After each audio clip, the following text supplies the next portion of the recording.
ಒಂದೂರಲ್ಲಿ ಕುಂದನ್ ಹೆಸರಿನ ಒಬ್ಬ ಬಡ ವ್ಯಕ್ತಿ ತನ್ನ ಹೆಂಡತಿ ಮತ್ತೆ ಮಗಳು ರಾಧಾಳ ಜೊತೆ ವಾಸವಾಗಿದ್ರು. ಕುಂದನ್ ವಂಶಸ್ಥರೆಲ್ಲ ಬಡವರಾಗಿರ್ಲಿಲ್ಲ. ಅವ್ರ ತಂದೆ ತುಂಬಾ ದೊಡ್ಡ ವ್ಯಾಪಾರಿಯಾಗಿದ್ರು. ಆದ್ರೆ ತಂದೆ ತೀರ್ ಹೋದ್ಮೇಲೆ ಕುಂದನ್ನ ತಮ್ಮ ಶಂಕರ್ ಅವರನ್ನ ಮನೆಯಿಂದ ಹೊರಗೆ ಹಾಕ್ತಾರೆ. ಕುಂದನ್ನ ತಮ್ಮ ಶಂಕರ್ ವಿದ್ಯಾವಂತ ಆಗಿದ್ದ, ವೃತ್ತಿಯಲ್ಲಿ ವಕೀಲನಾಗಿದ್ದ. ಕುಂದನ್ ಅವನ್ಗೆ ಮನೆ ವಾಪಸ್ ಕೊಡು ಅಂತ ಕೇಳ್ದಾಗ ಶಂಕರ್ ಅವನ್ಗೆ ಹೆದರ್ಸ್ತಾ ಇದ್ದ. ಹೋಗು ಇಲ್ಲಿಂದ, ನಿನ್ ಮೇಲೆ ಇಷ್ಟೊಂದು ಕೇಸ್ ಹಾಕ್ತೀನಂದ್ರೆ ನಿನ್ಗೆ ಅಜ್ಜಿ ನೆನಪು ಬರ್ತಾರೆ. ಪ್ರತಿ ಸಲದ ಹಾಗೆ ಈ ಸಲನೂ ಕುಂದನ್ ಬೇಜಾರಾಗಿ ಮನೆಗ್ ವಾಪಸ್ ಬರ್ತಾನೆ. ನೀವ್ ಪ್ರತಿದಿನ ಯಾಕೆ ಆ ಶಂಕರ್ ಹತ್ರ ಅವಮಾನ ಮಾಡಿಸ್ಕೊಳಕ್ಕೆ ಅವ್ರ ಮನೆಗ್ ಹೋಗ್ತೀರಾ? ಅವ್ರೇನ್ ಯಾವತ್ತೂ ಅವ್ರ ಮನೇಲಿ ನಮಗ್ ಜಾಗ ಕೊಡಲ್ಲ. ಕೊರಿಯೋ ಚಳಿಯಲ್ಲಿ ಕುಂದನ್ ಪ್ರತಿದಿನ ಬೆಳಿಗ್ಗೆ ಕಟ್ಟಿಗೆ ತರೋದಕ್ಕೆ ಕಾಡಿಗೆ ಹೋಗ್ತಿದ್ದ. ಅವ್ರ ಆರೋಗ್ಯ ಪ್ರತಿದಿನ ಹಾಳಾಗ್ತಾ ಇತ್ತು. ಮತ್ತೆ ಕೊನೆಗೊಂದಿನ ಅವ್ರಿಗೆ ಮಲಗಿದ್ದ ಮಂಚದಿಂದ ಏಳೋಕೆ ಆಗ್ಲಿಲ್ಲ. ಕುಂದನ್ನ ಬಡತನ ಅವನ್ ಪ್ರಾಣನ ಕಿತ್ಕೊಂಡ್ಬಿಡ್ತು. ಈಗ ಕುಂದನ್ ಪರವಾಗಿ ಅವನ್ ಹೆಂಡ್ತಿ ಕಟ್ಗೆ ತರೋದಕ್ಕೆ ಹೋಗ್ತಿದ್ಲು. ಆಮೇಲ್ ಒಂದಿನ ಅವಳು ಹುಷಾರ್ ತಪ್ಪದ್ಲು. ಆಗ ರಾಧಂಗೆ ಭಯ ಆಗೋಕೆ ಶುರುವಾಗತ್ತೆ. ತನ್ನ ತಂದೆಯ ಹಾಗೇನೆ ತನ್ನ ತಾಯಿನೂ ತನ್ನನ್ನ ಬಿಟ್ಟು ಹೊರಟು ಹೋಗ್ತಾಳೆ ಅಂತ. ತನ್ನ ತಾಯಿ ಇರ್ಲಿಲ್ಲ ಅಂದ್ರೆ ಜಗತ್ನಲ್ಲಿ ಅವಳಿಗೆ ತನ್ನೋರು ಅಂತ ಯಾರೂ ಇರ್ಲಿಲ್ಲ. ಅಮ್ಮ, ನೀವ್ ಹೀಗೆ ನರಳೋದನ್ನ ನನ್ ಕೈಲಿ ನೋಡಕ್ಕಾಗ್ತಿಲ್ಲ. ನಾನ್ ಹೋಗಿ ವೈದ್ಯರನ್ನ ಕರ್ಕೊಂಡ್ ಬರ್ತೀನಿ. ಮಗಳೇ, ನನ್ನ ಕಾಯಿಲೆಗೆ ಚಿಕಿತ್ಸೆ ಇಲ್ಲ. ನನ್ನನ್ನು ಯಾರು ಕಾಪಾಡಕ್ಕಾಗಲ್ಲ. ಹಾಗೆ ಹೇಳ್ಬೇಡ ಅಮ್ಮ. ಒಂದ್ ವೇಳೆ ಇಚ್ಛಾಶಕ್ತಿ ಇದ್ರೆ ಜಗತ್ನಲ್ಲಿ ಅಸಾಧ್ಯವಾಗಿರೋದು ಸಾಧ್ಯ ಆಗತ್ತೆ. ರಾಧಾ ವೈದ್ಯರನ್ನ ಹೊಡ್ಕೊಂಡು ಹೊರಡ್ತಾಳೆ. ಅವಳಿಗೆ ಮರದ ಕೆಳಗೆ ತಪಸ್ ಮಾಡ್ತಿರೋ ಒಬ್ಬ ಹೆಂಗ್ಸು ಸಿಗ್ತಾಳೆ. ಹೇ ಮಾತೆ, ನನ್ನ ತಾಯಿಯನ್ನ ಕಾಪಾಡ್ಬೇಕು ನೀವು. ಅವ್ರಿಗೆ ತುಂಬಾನೇ ಹುಷಾರಿಲ್ಲ. ನಾನ್ ನಿನ್ ತಾಯಿನ ಗುಣಪಡಿಸ್ತೀನಿ. ಆದ್ರೆ ನೀನು ನನ್ಗೆ ಒಂದು ಕೆಲ್ಸ ಮಾಡ್ಕೊಡ್ಬೇಕು. ನಾನ್ ನನ್ನ ತಾಯಿಗೋಸ್ಕರ ಏನ್ ಬೇಕಾದ್ರೂ ಮಾಡ್ತೀನಿ. ಇಲ್ಲಿಂದ 70 ಮೈಲಿ ದೂರದಲ್ಲಿ ಒಂದು ಹೂಕೋಸಿನ ಹೊಲ ಇದೆ. ಆ ಹೊಲದಿಂದ ಒಂದು ಹೂಕೋಸ್ನ ಕತ್ತರಿಸ್ಕೊಂಡು ನನ್ನ ಹತ್ರ ತಗೊಂಡ್ ಬಾ. ಆ ಹೆಂಗ್ಸು ರಾಧಾಗೆ ಒಂದು ನಕ್ಷೆಯನ್ನ ಕೊಡ್ತಾಳೆ. ರಾಧಾ ನಕ್ಷೆಯನ್ನ ತಗೊಂಡು ಆ ಹೂಕೋಸಿನ ಹೊಲವನ್ನ ಹುಡ್ಕೊಂಡು ಹೊರಡ್ತಾಳೆ.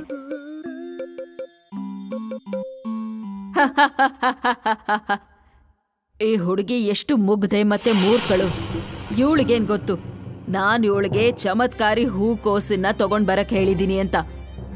ಆ ಹೂಕೋಸ್ನ ತಿಂದು ನಾನು ಅಮರಳಾಗ್ತೀನಿ. ಆಗ ಈ ಹುಡುಗಿಗ್ ಸಿಗೋದು ಆ ಹೂಕೋಸಿನ ಮಣ್ಣಷ್ಟೇ.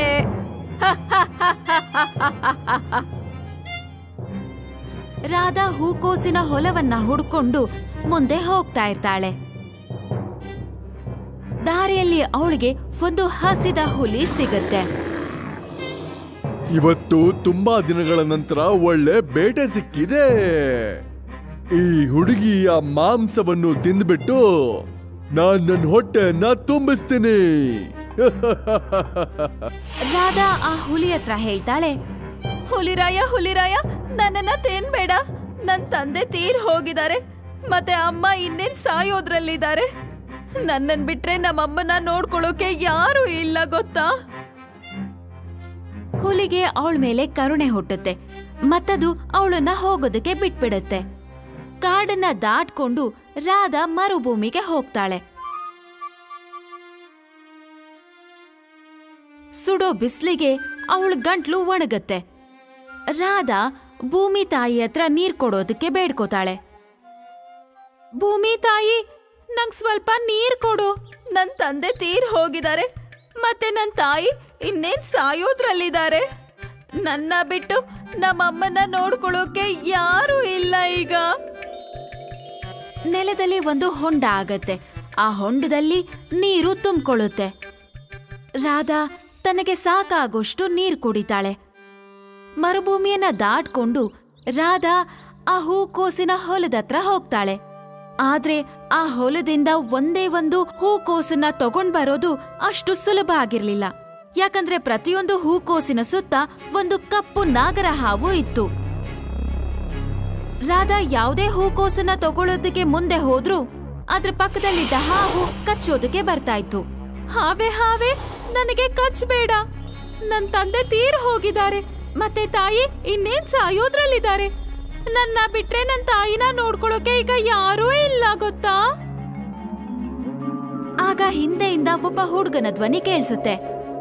ಈ ಹೊಲದಲ್ಲಿ ನಿನ್ನ ಬೇಡಿಕೆಗಳಿಗೆ ಬೆಲೆ ಇಲ್ಲ. ಯಾಕೆ? ನಾನು ಈ ಹೊಲದ ಯಜಮಾನ. ಈ ಹೊಲ ಶಾಪಿತಗೊಂಡಿದೆ, ಹಾಗಾಗಿ ನೀನು ಮಾತ್ರ ಅಲ್ಲ, ನಾನು ಕೂಡ ಈ ಹೊಲದಿಂದ ಏನನ್ನು ತೆಗೆಯೋಕೆ ಆಗಲ್ಲ. ಇದರಿಂದ ಬರೋ ಪ್ರತಿಯೊಂದು ಗೋಬಿಯಲ್ಲಿ ಎಷ್ಟು ಶಕ್ತಿ ಇದೆ ಅಂದ್ರೆ ಇದನ್ನ ತಿಂದ ವ್ಯಕ್ತಿ ಜೀವನ ಪರ್ಯಂತ ಆರೋಗ್ಯಕರವಾಗಿರ್ತಾನೆ. ಶಾಪನ್ ವಿಮುಕ್ತಿಗೊಳಿಸೋದಕ್ಕೆ ಒಂದ್ ದಾರಿ ಇದ್ದೇ ಇರುತ್ತೆ. ಹೌದು ಇದೆ. ನನ್ ಮದ್ವೆ ಯಾವ್ದಾದ್ರು ಒಂದ್ ಕೈ ಇರೋ ಹುಡುಗಿ ಜೊತೆ ಆಗ್ಬಿಟ್ರೆ ಆವಾಗ ಈ ಹೊಲ ಶಾಪದಿಂದ ಮುಕ್ತಗೊಳ್ಳುತ್ತೆ. ನಿಮ್ ಹತ್ರ ಚಾಕು ಇದೆಯಾ? ನೀನು ಚಾಕು ತಗೊಂಡು ಏನ್ ಮಾಡ್ತೀಯಾ? ನೀವ್ ನಂಗ ಚಾಕು ಕೊಡಿ. ರಾಧಾ ಹುಡುಗನ ಹತ್ರ ಚಾಕುನ ತಗೊಂಡು ತನ್ನ ಒಂದು ಕೈನ ಕತ್ತರಿಸ್ಕೊಂಡ್ಬಿಡ್ತಾಳೆ. ನಿನ್ಗೇನಾದ್ರೂ ಹುಚ್ಚ ಹಿಡ್ದಿದ್ಯಾ? ಇದ್ ನೀನ್ ಏನ್ ಮಾಡ್ಕೊಂಡೆ? ನನ್ ಹತ್ರ ಈಗ ಬೇರೆ ಯಾವ ದಾರಿನೂ ಇಲ್ಲ. ನೀನ್ ನನ್ನನ್ನ ಮದ್ವೆ ಆಗ್ತೀಯಾ? ನನಗೀಗ ಈ ಹೂಕೋಸ್ನ ಅಗತ್ಯ ತುಂಬಾ ಇದೆ.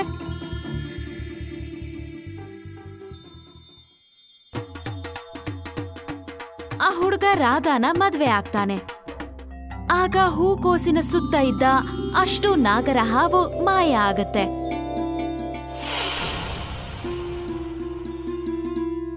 ಅಲ್ಲಿಂದ ರಾಧಾ ಒಂದು ಹೂಕೋಸ್ನ ತಗೋತಾಳೆ.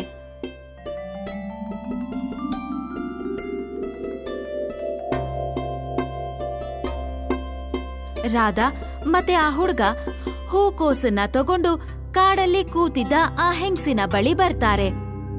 ರಾಧಾ ಆ ಹೂಕೋಸನ್ನ ಆ ಹೆಂಗ್ಸಿನ ಕೈಗೆ ಕೊಡ್ತಾಳೆ. ಸರಿ, ಹೊರಡಿಲ್ಲಿಂದ. ಈ ಹೂಕೋಸನ್ನ ನಾನ್ ತಿಂದು ನಾನು ಅಮರಳಾಗ್ತೀನಿ. ಆಗ ನಾನು ಈ ಜಗತ್ತಲ್ಲಿ ಏನೇ ಆದ್ರೂನು ಸಾಯೋದೇ ಇಲ್ಲ. ನೀವ್ ಏನ್ ಹೇಳ್ತಾ ಇದ್ದೀರಾ? ನೀವ್ ನನ್ ತಾಯಿಯನ್ನ ಗುಣಪಡಿಸ್ತೀನಿ ಅಂತ ಹೇಳಿದ್ರಿ ಅಲ್ವಾ? ನೀನ್ ಎಂತ ದೊಡ್ಡ ದಡ್ಡಿ. ನಾನ್ ಹೇಳ್ದೆ, ನೀನು ಅದನ್ನೇ ನಂಬ್ಕೊಂಡ್ಬಿಟ್ಯಾ? ಆ ಹುಡುಗ ಆ ಹೆಂಗಸಿನ ಕೈಯಿಂದ ಆ ಹೂಕೋಸ್ನ ಕಿತ್ಕೋತಾನೆ ಮತ್ತೆ ರಾಧಾಳ ಹತ್ರ ಎಸಿತಾನೆ. ರಾಧಾ, ನೀನ್ ಇದನ್ ತಗೊಂಡು ನಿನ್ ತಾಯಿ ಹತ್ರ ಹೋಗ್ಬಿಡು. ಇವ್ರನ್ನ ಇಲ್ಲಿ ನಾನ್ ನೋಡ್ಕೋತೀನಿ. ರಾಧಾ ಹೂಕೋಸನ್ನ ತಗೊಂಡು ತನ್ ಮನೆ ಕಡೆಗೆ ಓಡ್ತಾಳೆ.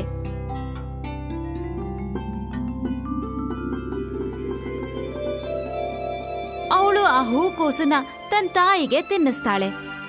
ಅದನ್ನ ತಿಂತಿದ್ದ ಹಾಗೆ ತಾಯಿ ಆರೋಗ್ಯ ಸುಧಾರಿಸುತ್ತೆ.